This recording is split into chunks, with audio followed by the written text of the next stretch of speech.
Hi guys, so now we're going to be talking about kettlebell swings, which we love so much. Now, just like with the deadlift, there's a lot of different versions of kettlebell swings. I'm going to stick to my point of view of having the hip hinge one, so it's all about the hip action as opposed to bending and lowering. So a lot of people will be doing kettlebell swings sort of like this and then lifting their arms up pretty high kind of thing. That is not the kettlebell swing that I would recommend, but that's point of view. So my version of kettlebell swing, or the version I enjoy, looks like this.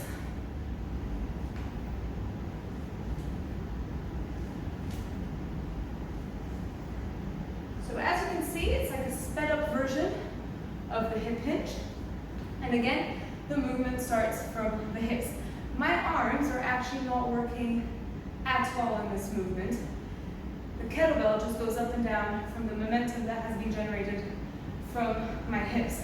So if you find yourself with a kettlebell, this is too heavy, I can't even demonstrate that way, with a kettlebell facing down like that, that means you have lost that momentum and your arms are working. So you want to make sure that when you're swinging,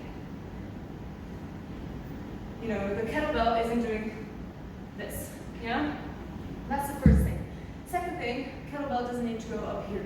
As I said, arms aren't working, it's all about this. So promise anything above sort of your eye line is completely unnecessary. Other things to think about are your back, again, like we said in the hip hinge video, making sure that it's nice and straight, chest out. Try not to lift your head up. You keep everything nice and neutral. And then finally, the thing that's the hardest to teach and the hardest to master is the timing for the kettlebell swing. So, I don't know if your parents, when you were a kid, had their desk and frames and whatnot on their desk. And there's like this little gadget with like string and two little balls at the end. They sort of go like that. Don't know if you know what I'm talking about.